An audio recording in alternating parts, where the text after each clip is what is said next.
Good morning, this is Kris Shoemaker, also known as Yehudah ben Shomeyr, and you're listening to Coffee with Kris, the time of the day where we share a cup of coffee and share a bit of the Word of God. Thank you so much for joining me on this Monday morning for a hot cup of coffee and a hot cup of the Word of God. All right, so the Torah portion for this week is Vayichi, which means he lived, and our Sidra for today is Genesis chapter 48, verses 10 through 16. Let's start reading at verse 15. Then he, Jacob, Israel, blessed Joseph, the God in whose presence my fathers Abraham and Isaac lived. So Abraham and Isaac lived before the Lord, just as Jacob did. It says, the God who has been my own shepherd all my life long to this day. So first off, Jacob is recognizing that the God he serves is the God of his forefathers, Abraham and Isaac, and that they lived faithfully before them, and he's patterning his life after theirs. And he's recognizing that God is the shepherd, and God calls the shots, that he follows God's instructions and he follows God's lead. Because sheep, there's no flocks of wild sheep out in the wilderness. Sheep are domesticated animals. Their lives depend on having a shepherd. And so Jacob says, my whole life I'm dependent upon my shepherd, upon God. Verse 16 says, the messenger or the angel who has rescued me from all harm. What angel is he talking about? The angel of the Lord. In other words, the pre-incarnate form of Messiah Yeshua, which is deemed the angel of the Lord.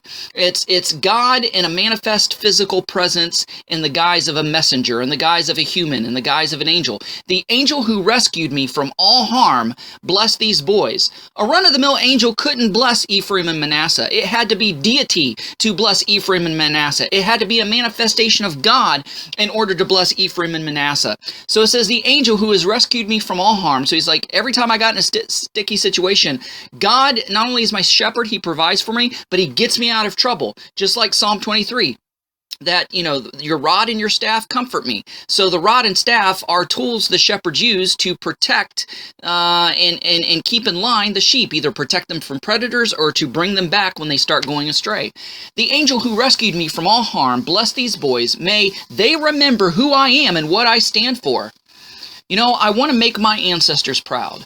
I grew up in a Judeo-Christian family with a long heritage that goes, all the way, back to the old world, so to speak. And I want to make my ancestors proud by living according to the scriptures, living in a way that pleases God. Because if I know I please God, I'm going to please my ancestors. I'm going to make my ancestors proud, so to speak.